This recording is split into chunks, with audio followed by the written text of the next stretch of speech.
Welcome everybody back to Veil of Sound. And if you follow us closely, which I hope you do, you will have seen that a few days ago we launched a premiere for a band that took our hearts by storm. And I know I will mispronounce the name anyway, but welcome to the second part of our Vægtløs week. And I'm very, very happy to have one of the guys here on the show with us, Troels. So first of all, Troels, thanks for joining. Thank you for having me on. It's probably awesome. Our pleasure. First question here on the Veil of Sound is usually the question about band, shirt, merch, whatever you are wearing, as long as you're not showing us any pants. Yeah, actually, I got this sweater on that doesn't have anything on it currently, but underneath it, I have this shirt. I don't know if you can see it. It's from oh yeah, one of my favorite bands. That's almost some skin down here. Right? Pure Wolf, yeah. One of my favorite bands. I try to wear that as often as I can. So to support underground music, right? Yeah. Before anybody asks, I once again wear Amen Ra. You know, good choice. I gotta wear my heart on my sleeve sometimes. Yeah. And Troels, first of all, thanks for letting us do that premiere a few days ago. And you know, maybe we have to talk a little bit about the band before we talk about the record in general. So, what do you do in the band for all those who don't know Vægtløs too much? I'm the singer of the band, and I write the lyrics for our band as well.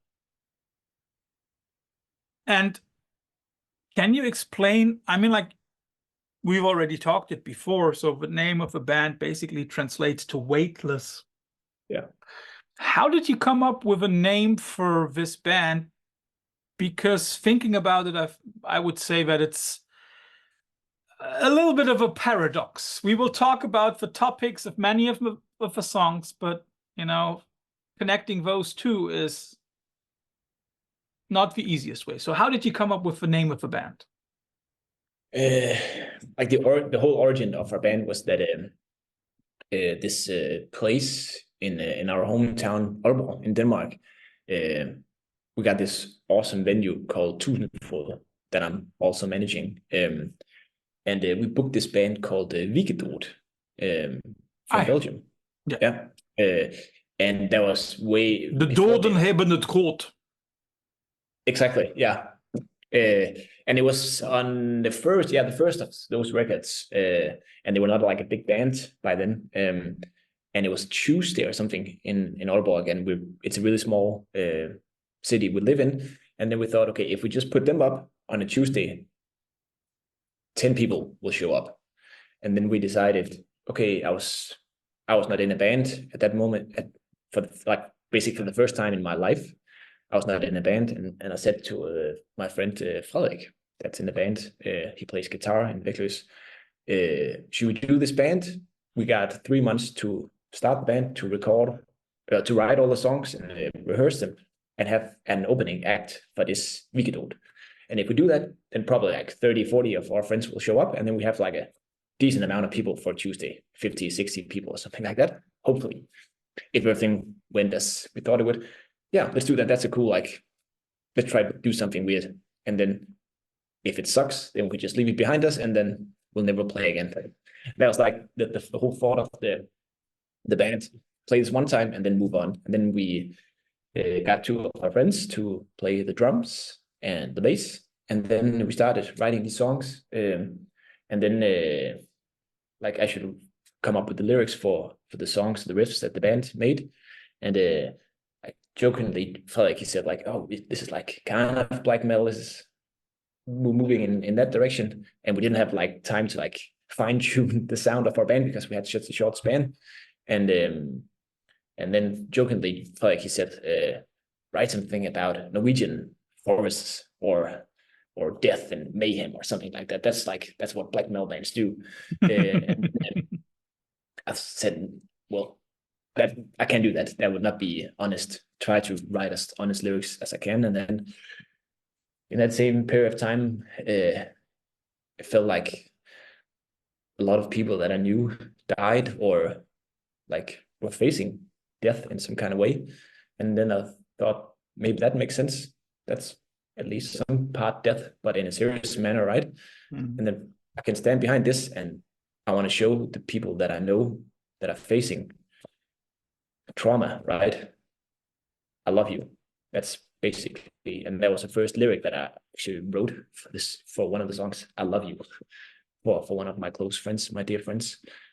And then we should come up with a name. We had didn't have a lot of time, and then at that time we came up with another band name that we actually used for that show, that we thought were kind of like dark and didn't represent the band. Some of the songs are moody and dark and stuff like that, and the themes of the lyrics are extremely dark in some way. But I always thought about these lyrics that it's based on love. It's coming from love and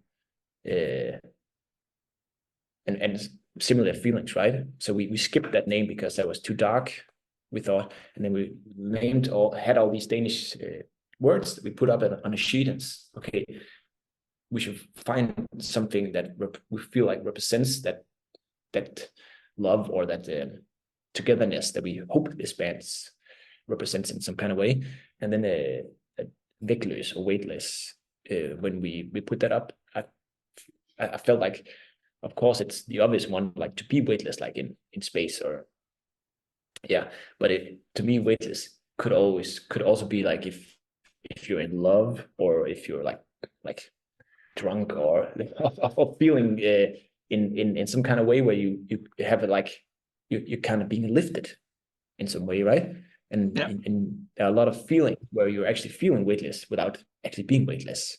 So there is the obvious to be weightless, but I feel like it represents us because I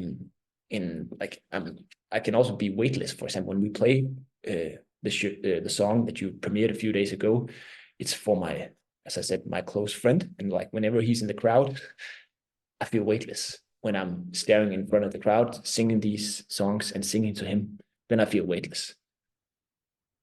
Does that make sense? It's a very interesting. Yeah, it does make sense. Very interesting way. You chose your mother tongue for the lyrics, Danish. And I'm very, very sure that that was a conscious decision. Yeah, it was. Because, I mean, like, I'm very sure that you were also aware of the small or lesser accessibility of your songs because of that choice. I mean, like, let's be honest, how many people in the world speak Danish? You know, even a little less than German, which means something. But still, why Danish? Why not English? As I said, like the first line that I wrote down was a line that my oldest son said to me a week before I got the news about my friend's disease. Jeg elsker dig. I love you. And a bit more than that, I love you in percentages more than any number in the world could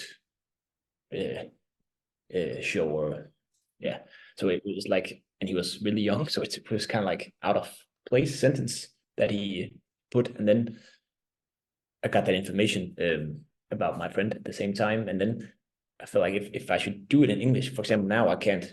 Obviously, Danish is my mother tongue, but just now trying to translate it to English, I'm stumbling upon the words, and I can't really. I don't think if I'm doing this, trying to be as honest as possible, I think I need to write the lyrics in the language that I'm speaking every day. Mm-hmm. I'm not speaking English that often, and I probably also dream in Danish, and like Danish is everywhere around me. Yeah, and yeah, that was. I feel like the weight of the words to me it gives me more, and I think a lot of people resonate more with it, at least in Denmark. Even though there's a lot of people from outside of Denmark that are ordering a record, and well, I can't understand these lyrics, but goddamn, it's emotional or whatever. Like I feel like music can translate I listen to a lot of French music and a lot of Swedish music that I do not understand every word, or maybe less than half or something, but I feel the honesty and I feel like the desperation or emotional depth of it or whatever it is. So in the past, in some of my previous bands, all the lyrics were in English, but then I actually had this one. It feels like when I'm talking to you and a lot of other interviews that I know a lot of people that died, which I probably also do. But one time I was at this funeral with one of my old friends in this small city outside of our own city, our own hometown, and then like half the people at the funeral were like old punks, mates of mine, and it felt like, okay, when is the circle pit starting? Like when are we doing what we always do? But of course we didn't, because it was a sad day and like everyone was sad, right? And then I felt I was in this band at that time. I got home and then I want to write like a tribute song to my late friend, but like the words that came out in English were, I didn't felt like it made him justice. Like if it didn't feel honest to me, to be honest. And then I started half of that song that eventually turned into a song in my old band. The first part, or the middle part, is in English. That was the first part I wrote, and then the rest was in Danish. And the Danish part is, I feel I'm more connected to that part of the song than the English part. And ever since, every band I've been in, I've written lyrics in Danish. So I haven't released a single line of English lyrics since that funeral. So if I take it correctly, it's less of a question of authenticity, but more a question of connection, right? Which also then explains how good this record works when we come to the topics. You've already said it. It's a record that, to me, is on a similar emotional level as Touché Amoré's Stage 4, because both records talk about death, about losing people, and also having to cope with that. And going away from the question of the language, but how difficult was it for you to write all these songs or these lyrics? Yeah, because the songs, I don't think I wrote a single part. Like I didn't write any music at all. That's Frederik Jebben to be work 100%. I think actually, I think when we started, we had like 2 or 3 songs at that first show that I mentioned just before. That some of them, yeah. That's, I think that's ones on 2 of them are on the first EP 7-inch we made, and I think actually it's it made, because there was such a rush to have a band ready in 3 months for that show, and I think that actually helped me. I didn't overthink the lyrics, or like, holy shit, what am I going to do on that stage, and what am I actually singing about? So I think that actually helped me get started, because it's really difficult to. I don't think it was difficult to write them actually, the lyrics, but it's really, really difficult for me singing them. And you mean on stage? Sometimes, yeah. Actually, sometimes when we're playing these songs, it's really hard for me, and especially that song that you premiered is really hard for me, because that's the only song on the record where the person that we're singing about is actually still alive, and he's living in Copenhagen, and whenever we play in Copenhagen, he's there. It's really, really hard, and I can hear, like, whenever we play over there, I can see and hear people crying in front of the stage, and it affects you.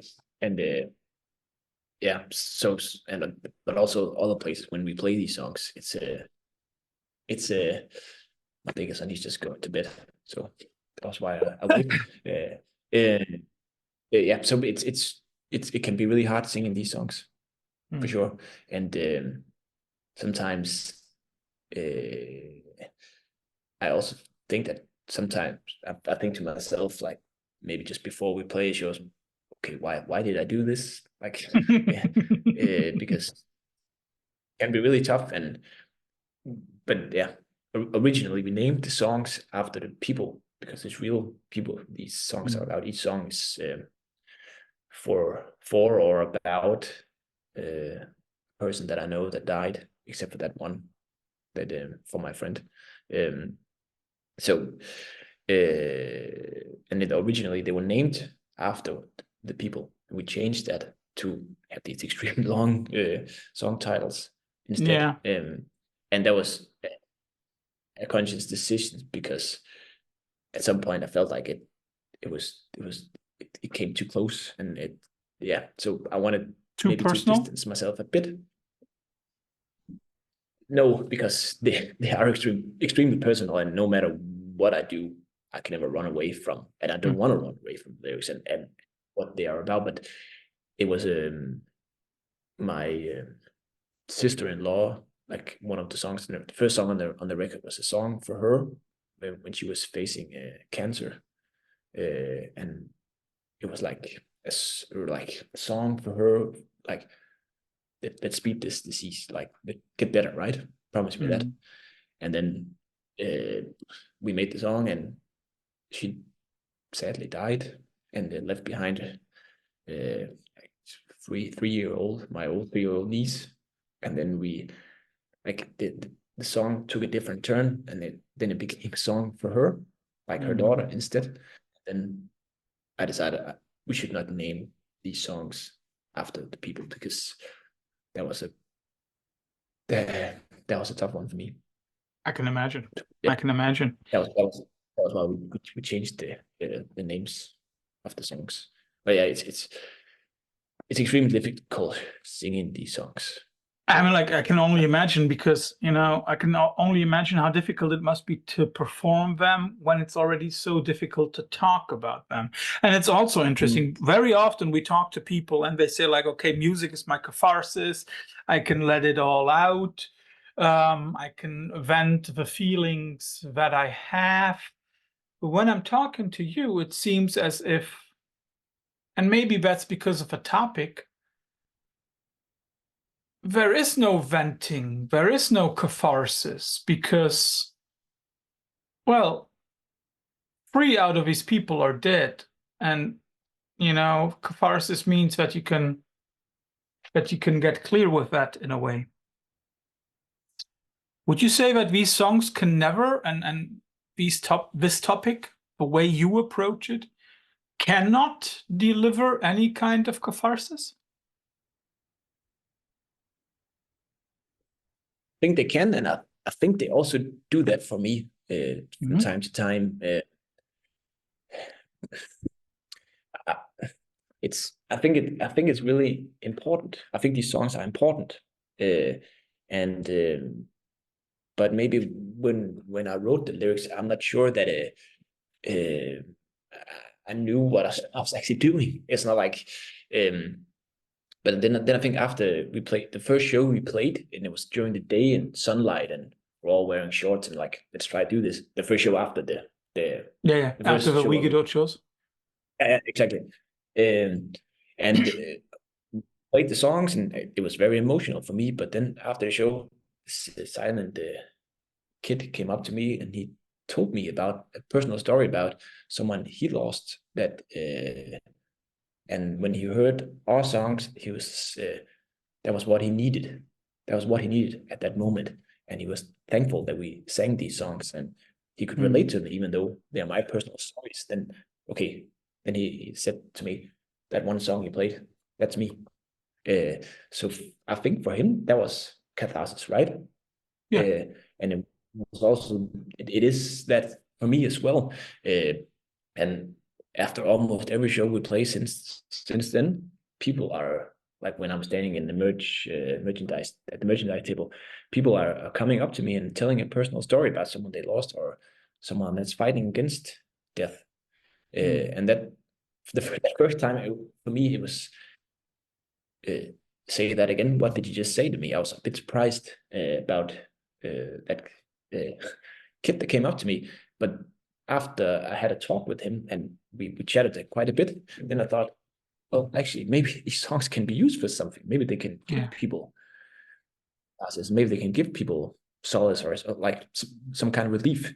And then thought about that. And the next show we played, again, someone came up to me and told a personal story. And then I was prepared for that. And then I gave that person time.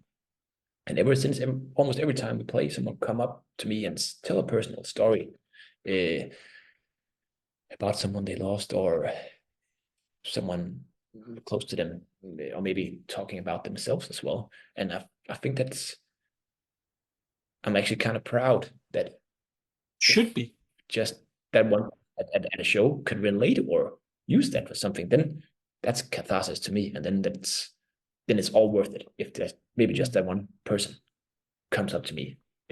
So I think it started, the first song, as I said, is that one for my friend. And then what do you do when you're in your 30s and you get a phone call from a close friend that's saying to you, well, I'm dying. You're used to hanging out and used to having fun and just like be friends, right? Be close friends. What do you do in your 30s? Like I could imagine if 60s or something, then maybe it would make more sense. But like, I think none of us were ready for that. And then that first song and those first lyrics were, that was catharsis to me, because I got in the rehearsal room and then I just screamed those lyrics out as loud as I could to get it out. Because what do you do when you're like, I'm a young man? Like, so for me, I simply didn't have the words, even though I was sad enough used to losing people early on in my life, like family. But I didn't know how to react, simply. I tried best friend I could, but it was, I think most of us would react in the same way as I did. Like, I don't know. So I know what you mean. I know what you mean. I think it's that moment when a friend calls you and tells you, you know, I have this disease and I might be dying. It's one of the hardest moments. I can still remember the moment when one of my closest friends called me shortly before Christmas 2018 and said, like, I got Hodgkin's cancer. And I didn't even know the word before. And I was like, so what are the chances? And she was like, chances are good, but it's going to be a hard ride. And I still remember that as clear as day. Because, you know, I had just turned 40 a few months before, and I was just like what you said, you know, feeling this this weightlessness, you know, carelessness about things, you know, and you know, life is good. And then she called me on a Monday, and the day after, my mom called me and told me that she again had cancer, and I was like, okay, fuck the world. And that is this moment, you know, I can totally relate to that, because for all those teenagers and twins out there, enjoy the time, because there will come a moment when you get that first call from a friend of yours. And then all of a sudden you realize, okay, now, whether I like it or not, I'm an adult. Yeah. And that is, I can understand that. And I can understand the force that you are describing, you know, shouting out those lyrics. And I can also totally relate to what you said, you know, people getting through situations like that because maybe one of your songs helped you. For me, that song was and will always be Benediction by Touché Amoré. And I guess even when I'm 80, you could wake me up at 3 a.m. and be like, finish this sentence. And you start with, it was an ugly day, and my next 2 words will be in Glendale.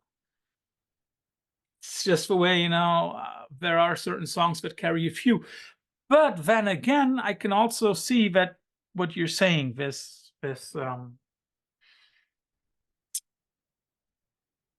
for a lack of a better word, joy that is given to you when somebody describes exactly what you have just described.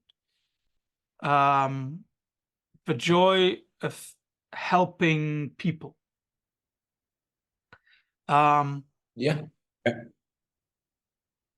However, there is one line in one of your promos that I would like to talk about, because I have still been thinking about it since I've read it. In one of your promos, I found the line, the undeniable beauty of life and death. Yeah.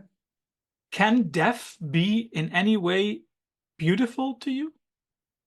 Other than the relief that somebody is on the other side? It's this would probably be a bit easier to say in Danish, but that would probably not go here. I'll try my best to explain it. I think the reason for that line is in that song that you just premiered, there is a line called where I'm singing livet er smukt, derfor gør det ondt, which roughly translate into life is beautiful, and that's why it hurts. I think to me, there's one thing we all share, and that's we're gonna die. Yeah. Whether we like it or not. Yeah. Hopefully way down the line, right? But we're all gonna die at some point, and I think the sooner you are aware of that and the depth of that, the more beautiful your life will be. Yeah. And the more creative, the more curious, the more the more life and light can you put into your life, I think, because then you know there's an expiration date. And I learned that pretty early on when my father died, and I think it took some time to realize that because I was just a kid when that happened. But I think when I look back at it, that sadly enough, because I'd rather have my dad, of course, but I think that over time made me realize how much I love my family and how much I love my friends, and how grateful I am that I have a cool family and some of the best friends in the world.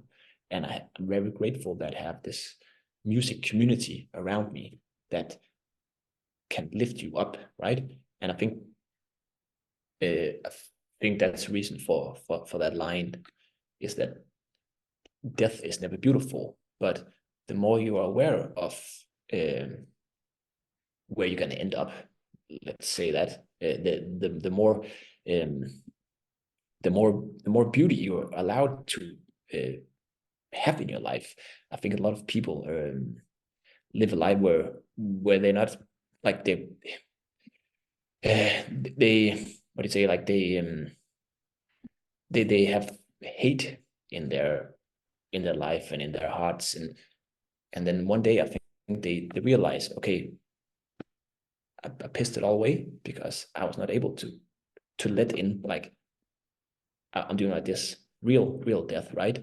And real life, because they replaced that with something else. Because, and of course you can always, you can have real beauty and real life and love in your life without knowing death, as I do. Of course you can do that, but at least to me, and I think for a lot of people, your life will be richer if you know death. That you have a different kind of appreciation for it, right? Yeah, exactly. there's we have in a booklet on our LP we have this quote in Danish that my friend that this song is about.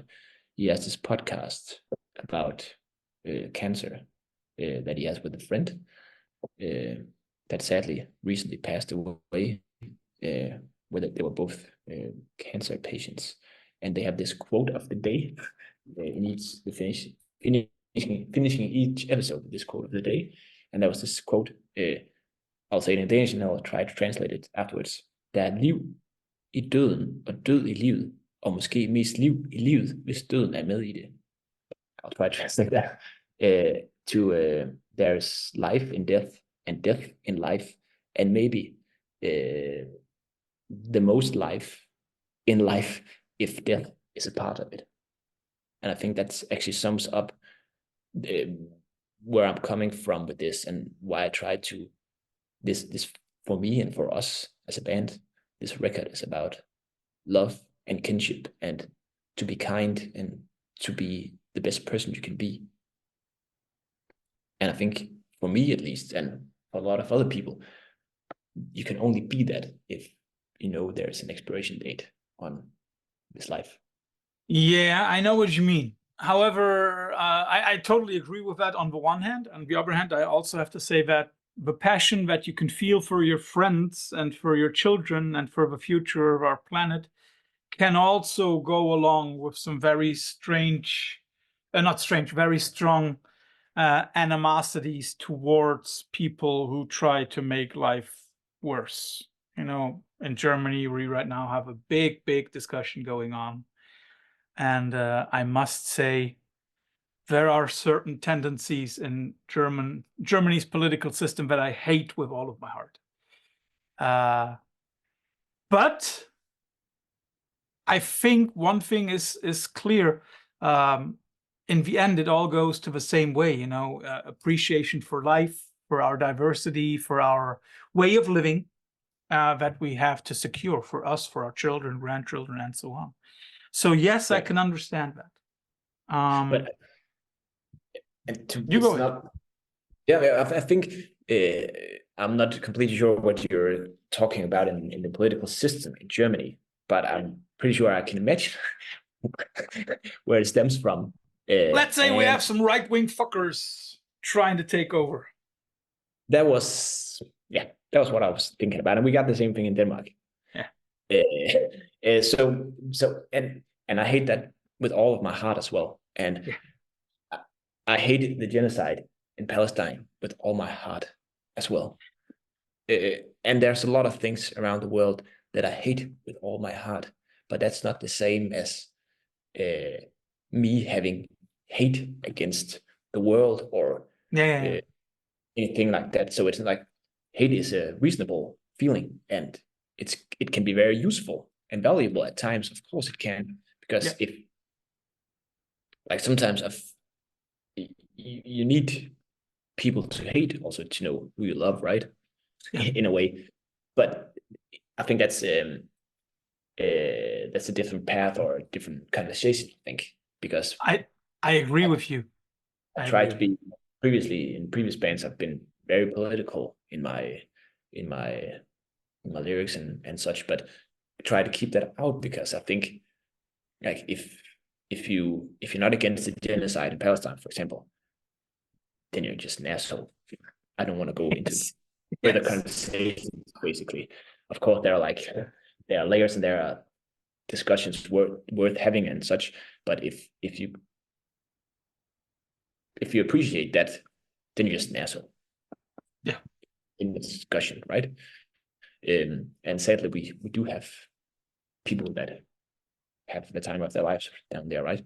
So it's not like that, and I think, I think hate is fair enough, but I think I'm less hateful due to the fact that I know what love is, and if you do not know what love is, or the feeling of love, then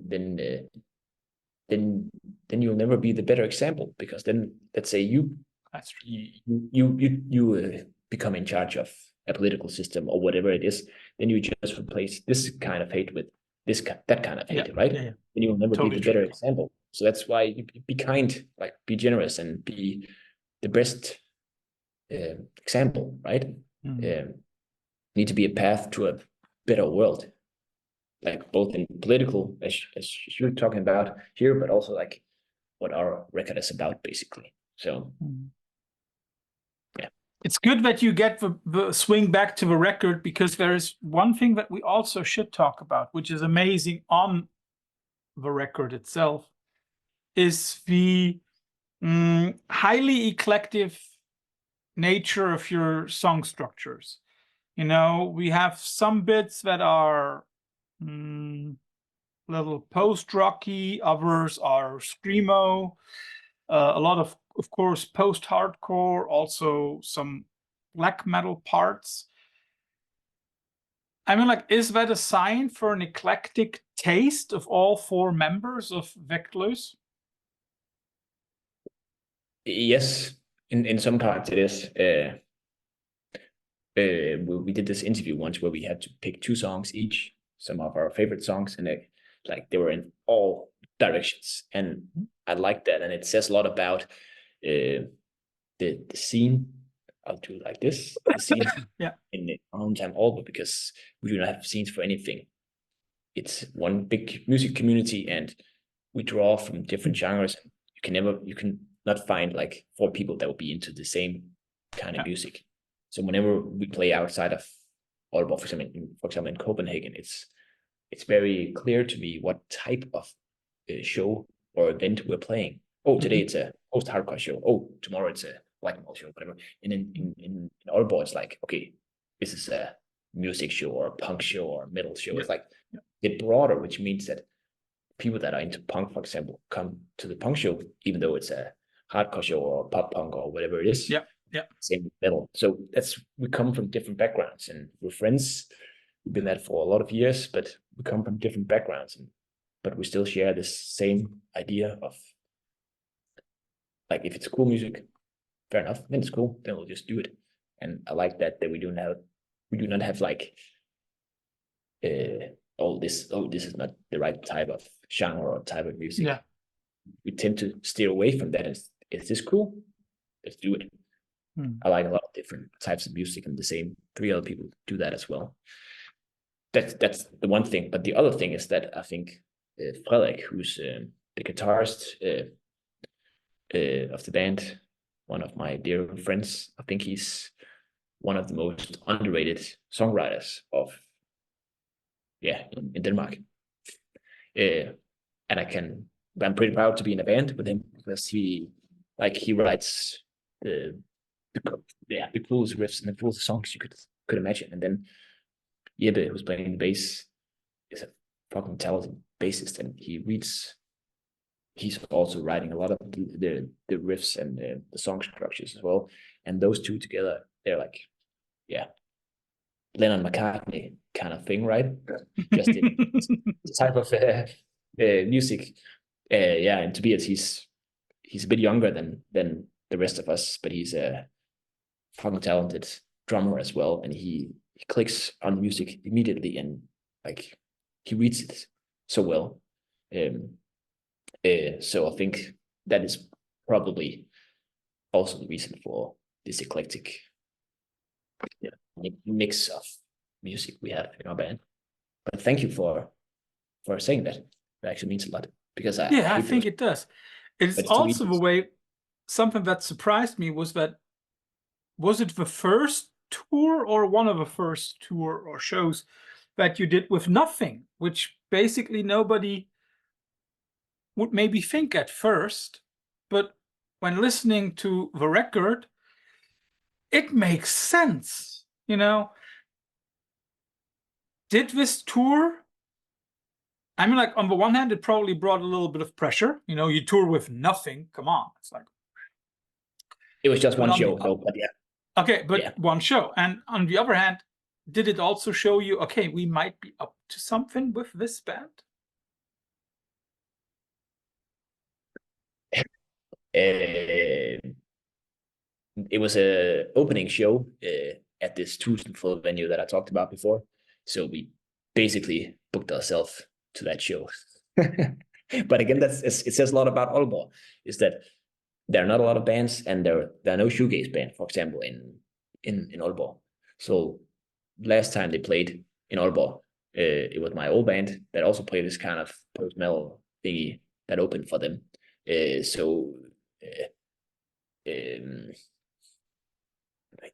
was our second show, so of course it was a big deal for us to do that show.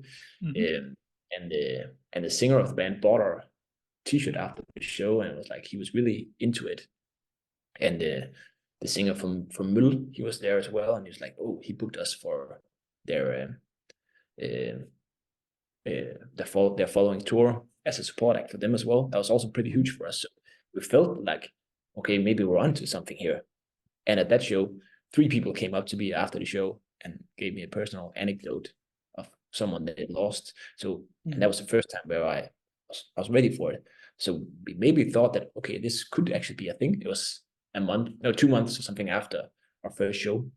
So at least we didn't suck. That was the start. And we didn't felt like, okay, we were off, or we didn't feel like nothing was obviously better than us, but we didn't felt like we were that bad.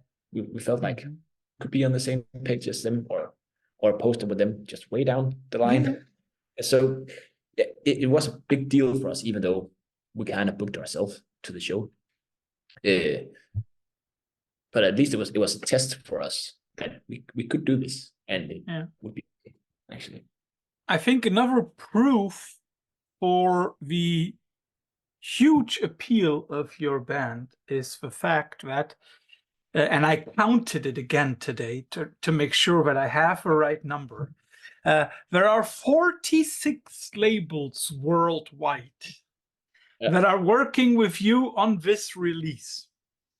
Isn't that also some kind of proof, okay, we got something good going on here? I come from the north of Denmark, so I'm trying to not praise myself. So what I just said previously was, I was trying to convince myself to say that we're okay, because I don't want to go. But how did you feel when you got so many labels saying, okay, we want to work on releasing, we want to work with you on releasing this record? It was kind of extreme, to be honest. And I sent out this mail to a lot of labels, and there was actually also more than the 46 that said it was good, but they didn't have any money or blah, blah, blah, different release plans or something. So it was kind of a big deal. And I think we have 2, 3 Danish labels, and the rest do not understand a word of what we're singing. But again, maybe it shows that music translates, like the feelings of not just the lyrics, but also music translate. So you do not necessarily have to understand the words, because you can enjoy it. Because maybe for some, the lyrics are just an instrument. It's not something in a pop song or something where you know all the words or something like that. And when we play shows, it's not like, sometimes we have people singing along, but it's not that often, even though some people know the songs. So it's not like a big sing-along, something like that. It's not.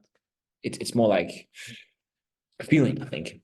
And what I said previously, that I listen to a lot of French and Swedish music, sometimes also German music, where I do not understand a lot of what they're singing about. So I think it shows that music translates, and it maybe also translates in generations. So you can also find old music that you like, for example, that you maybe not, for some, do not make the test of time. So I think it's more of a feeling, and more like instead of like a personal connection to the songs for a lot of people, even though they are aware what they're about. And we made like small descriptions for each song, and someone actually also asked for English translation of the song, the lyrics. So, but I think it's a world record, the 46 labels. Definitely. It's amazing. I've never seen such a long list. No, and we have in the booklet, we have this whole page dedicated to logos, and on the other side we have their contact information. It's like it's we joked a bit about like if you're a DIY band, just look at that record and then contact all of those. And then yeah. That's true. Like the old days, we had this book your own fucking life guide where you can where I want to play in Berlin. Okay, who should I contact? Yeah, I think this is kind of like the same. If it's very similar. Open the book and see, okay, who should release the record, then I'll start there. So we're really proud of the record, and we're really proud that people have faith in us, the record labels. Yeah. Also now people are starting to pre-order the record, and it's holy shit, why do someone in the US want our LP on a CD? Or why do people from Iceland, people from like, why do they want our record? I still can't believe that. So yeah, it blows our minds, and it means a lot to us that people connect with it, I would say. Something that in a way is also mind-blowing for a lot of people outside Denmark, and I think even more so outside of Europe, is for lack of a better word, the explosion of the Danish scene. We have a nearly uncountable number of great Danish bands coming out, or recently coming out. We have Ice, LLLN, Mole, Hexes, Afski, now you guys, and many, many others. Do you have any explanation for that? Why there are so many awesome Danish bands at the moment? I think it's a sum of some parts. I think I showed you my Pure Wolf shirt just before. It's a band that are extremely underrated, if you ask me.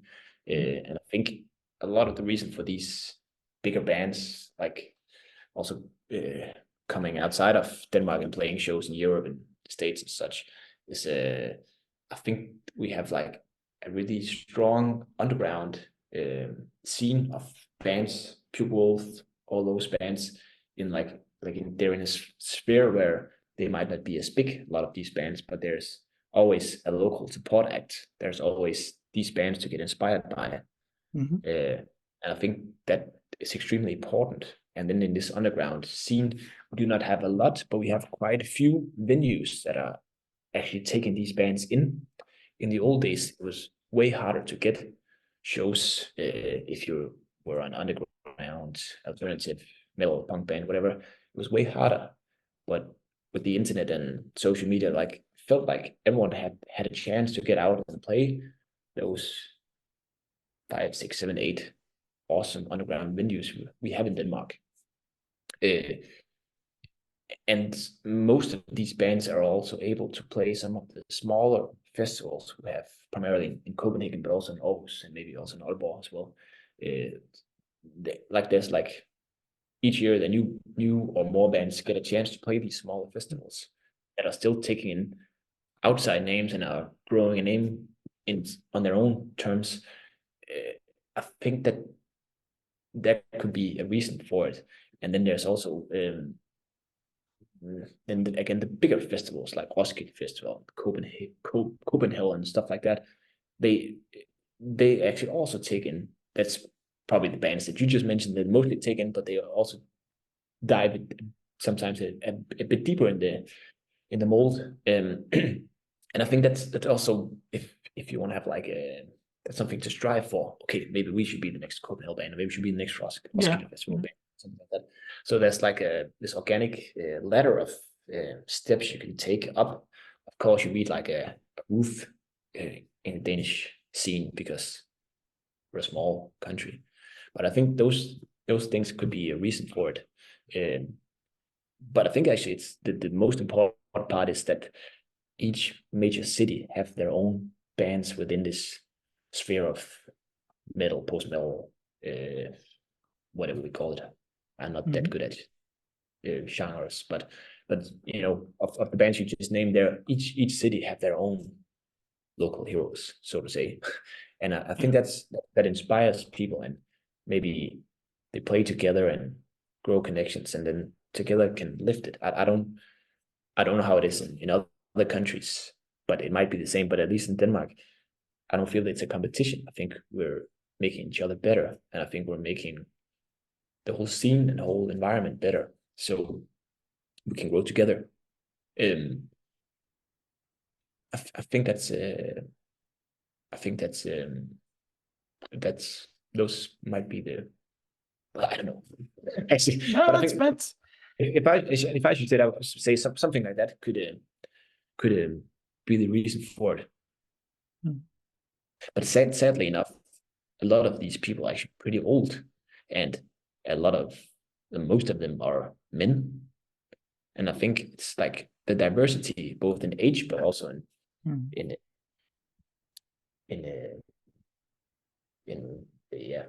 if you're a man or woman or something else. I think I would love to see younger people getting into this music, but it feels like it's a bit old man rock. It's like new. Well, depending, of course, on how you define old, right? Yeah. The gender aspect that you're bringing in, that is definitely something that is not only true for Denmark, but for many other countries. I mean, although I would love to see more women on stage at our kind of concerts. Yeah. You just simply don't. And one should also be aware of that it never has been the way that there were, let's say, 20 women on stage at a 6-band festival.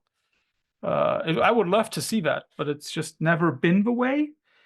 Maybe we're changing a little bit for the better, but that change is a slow change. Yeah, sure. I think there's, as well in Denmark, there's a bit of a change. You see a bit more women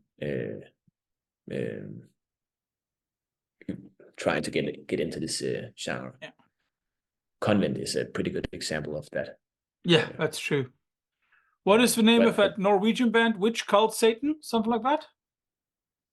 But my friend, that my friend Knut is always referring to when he's talking about one of the most interesting and most intense gigs that he has seen recently, when all of a sudden all the ladies are naked on stage and perform black metal as hell. I was like, okay. Yeah. If the Chili Peppers did it, why not also women? Yeah, sure. And I think there's definitely room for that in this type of music. Definitely. For sure. Definitely. I would also say that there are more women in the black metal circles nowadays than there are in many other genres. Yeah, that's true. I mean, like, think of Mirkur, think of Hulder from Belgium, Sylvain from Norway. There are loads of women on stage, and that is a very, very, very good thing. But it should be more. Sure. Yeah, but I think it's a lot about representation and a lot about what do you see, right? This kind of genre, you know, it has a lot of different roots, but it's fairly new actually. If you look at it, of course you had like Neurosis and bands like that pioneered it in the 90s, but it's a pretty new thing, and it's a pretty new thing that it's like Neurosis used to be a small band, right?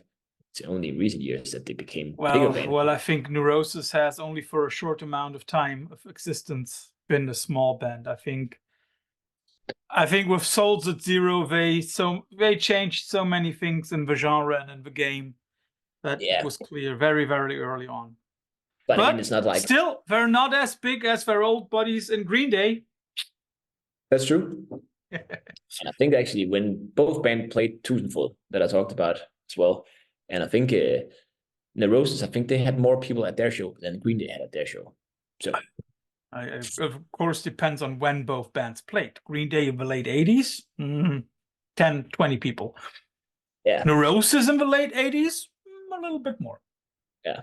But if anybody wants to know a little bit more about the old Gilman days in San Francisco, go back more or less exactly 1 year and listen to the interview that we did with Noah Landis from Neurosis, and he has a lot to say about the old Gilman Day shows with with Sam.I.Am and with Neurosis and Green Day on the same bill. Lots of others. Crazy. So, Troels, first of all, thanks for all the insight into the new record and also into the place where a lot of the songs come from. But of course, nobody leaves the Veil of Sound interview without having to stand the infamous quickfire round. You will always get two alternatives, like, which Green Day album is better, Dookie or American Idiot? Of course, it's Dookie. But you'll always get two alternatives and have to choose. And as I've seen some of the records on your shelf back there. By the way, is the one next to Springsteen, is that the Beach Boys or Turbo Negro? That is the Beach Boys. Yeah, Pet Sounds. Yeah, okay. If you think some of them are not cool, then it's probably my girlfriend's. But talked about Nothing. I got their record over there. Yeah. Signatures on where they're like having signs on where they are on that cover, because they are on, all the band members are on the cover. It's like taken from a drone or something. That's actually, you don't see that when you see the record, but it's fucking awesome cover, actually. Yeah, I mean, although I have to say that the last Nothing cover, not the one with Full of Hell, but their own last one, that was some pretty ugly cover. I'm like, come on, great music, but the cover on it is like, it's okay. Yeah, I don't think they're like it. They're all this cover is awesome if you know like if you can see what it actually is, but when you know what it is, it's not that cool, to be honest, as well. So I don't think they're the cover bands. Let's give you a hardcore band to start with. Touché Amoré. Which record should it be for you? Stage 4 or Parting the Sea Between Brightness and Me? I think I already know the answer. That's definitely Parting the Sea Between Brightness and Me. It's also up here somewhere. Yeah, for sure. The other record is great, but yeah, that one is. Would you agree that Tilde, the opening song of Parting the Sea, might be the best opener ever written? No, but it's good. It's fucking awesome, but it's not the best. Let's stay in that hardcore realm a little bit. Suffocate for Fuck's Sake or Respire? Which one would you rather listen to right now? Suffocate for Fuck's Sake. I'm actually trying to book them for our festival in Aalborg later this year. Don't tell anyone. Well, I mean, like, this interview is out on January, what is it, 28th? Maybe too late. I'm actually also on a... Maybe you write them before the 28th, right? So yeah. Maybe I'll try. I'll do the email after we're done. I'm actually also on... there's this cool dude from Sweden that's doing this post-rock album where he's asking a lot of people to sing. He's writing all the music, and then he's sing something on top of this. And he asked me to sing on one of the songs, and on that song, Suffocate for Fuck's Sake is doing like the intro monologue to that song. So that's fun. Life goals. So keep me up to date for that one. Sure thing. Death Haven. Which one would you rather listen to? Sunbather or Ordinary Corrupt Human Love? That would be Sunbather. For me, that is a very, very tight race. Yeah, I've seen it. But that is a very tight race. I have to admit that Sunbather for a month in my life was my go-to thing to listen to fall asleep. Nice one. It took me some time to get there, I think. But I think that the newer, bit more shoegazy thing, I think it's actually pretty cool. I like Ordinary Corrupt Human Love. The Infinite Granite thing afterwards still has to grow on me a little bit. But those two records, Sunbather and Ordinary Corrupt Human Love, those are awesome records. Also Roads to Judah. Yeah, for sure. Two Belgian bands that you have to choose from. Oathbreaker versus Amen Ra. like sometimes like football games, they ended a draw, right? Can I do that? No. Here at Vaegtlos Sound, we don't do draws. It's always someone winning. Okay, then today Oathbreaker wins, and yesterday Amen Ra. Okay. That is okay. Two bands by someone who's also already been interviewed by us, Alex CF. Two of his bands, Fall of Ifrafa versus Lightbearer.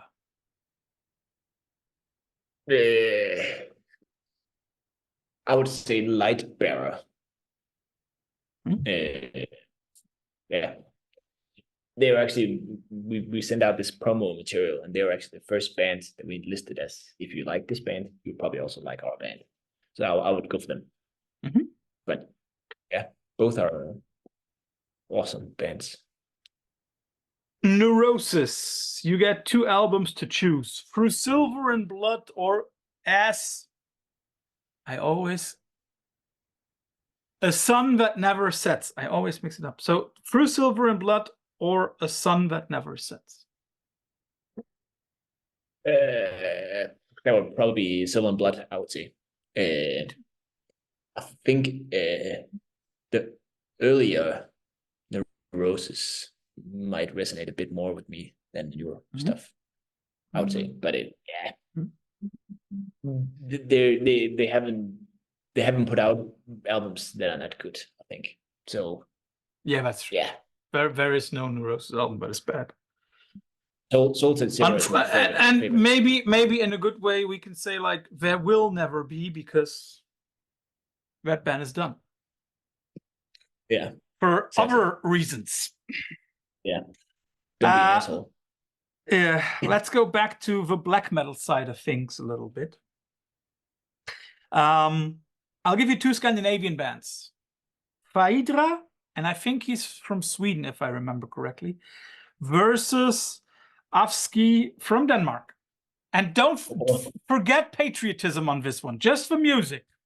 What was the first band again? Faidra. I'm not sure how to pronounce it. Faidra. Yeah. Okay. I would say Afsky. But like that straight up black metal. I'm not really that much of a fan, to be honest. I know it's kind of weird playing this kind of band, but yeah, like I might not be true or anything, but I don't care. Yeah, I'm not sure if you know the next 2 bands, as they're both from Canada.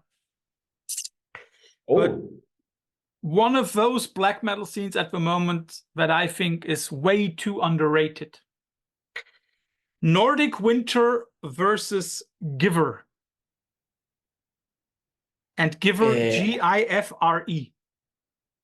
Yeah, that's the only band of those two I've heard, to be honest. Which is nobody can know everything. There is this Canadian band called I'm not really sure how to say it. Then the Facts. Yeah, Fantifax F. Yeah. Yeah. That is an awesome band. They're kind yes. Yeah, that is like in the black metal realm kind of things, right? I'll go with them then. Is that okay? That was not an option. Sorry. I was thinking if I would call them black metal. I think Fantifax F is everywhere. Yeah. And one band that you listed in your promos, and I will take that band as a starting point. You've listed Omega Massive, right from around the corner here, like 40 kilometers from where I live. Omega Massive are, of course, unfortunately not existing anymore, but there are 2 follow-up bands, Cranial and Phantom Winter. Which one is more to your liking? I would say Phantom Winter. But to be honest, none of them are in Omega Massive are like fucking awesome. Yeah. But I also have to say that, if out of those 3, I might probably always pick Omega Massive. Pretty sure I would. But I also have to say that both follow-up bands are amazing at what they do. Yeah, but I know what there's also a part of nostalgia when you like do these quick questioning, right? Of course. I was music is like, for me it's often like I listen to a lot of new music, of course, but like if you pull it on pull the nostalgia card, I could probably say where I was when I listened to that first Omega Massive record, and a lot of some of my favorite records here and in my collection in there, because I think a lot of music is tied to times we've had or nostalgia or something like that. And those two bands, I do not see them fit in a context of nostalgia, at least not yet. So maybe that's why I tend to say that their first band was way better. I don't know. I know what you mean. I mean, music is always connected to time. Music is always connected to a time for us as listeners, but at the same time, with your own band, with Vægtløs, you've just shown that music is also always connected to time when we talk about the band itself. Many of the songs have a very, very personal, biographical background and connection for you. And I have to say, I think that when it comes to, for lack of a better word, let's call it blackened post-hardcore or whatever, I think for that sound that you produced with Vægtløs, I think it will be hard this year with 2024 to come up with a more meaningful record. So that is something that you can definitely pin onto your hat and take pride in it. And we say thank you for the music. I say thank you for the interview, for all the time. And for everybody out there, if you like what you've just listened to, remember, today is Sunday, the 28th, if you listen to it on the date of publication. On Friday, you will have your chance of listening to the full strength of Vægtløs's debut 12-inch. There are 46 ways to get it. Buy it if you like what we do here at the Veil of Sound. Maybe give us a subscription here on YouTube. Maybe give us a like on our socials. If you want to do a little bit more, you can also donate money. We have had people donating via YouTube nowadays. We've also have our Patreon where you can support us a little bit. And the most important thing and the most important way of supporting is always be a friend, tell a friend. We will keep on spreading the word about Vægtløs in the upcoming days. You will get a review in a few days about the record. On Friday, it's time. Listen to it. And now, Troels, for you, your chance for final last words. Thank you so much for doing this. It was this conversation was cool. I don't know. It's I like conversations with people that I feel some kind of kinship with, or spirit mates, if you can say that. And I feel like I have that with you. And that means a lot to me. And to us as well, and to me as well. It makes it all worth it to give something, because I feel I get at least the same or maybe more back from you. That's something that we try to do here. So, my friend, it means a lot. Enjoy the rest of your evening. You too. Thanks for having me here. I still have some correction work to do for school for tomorrow. So. Yeah. See you around, hopefully, and enjoy the rest of your evening. Bye-bye. You too. Bye.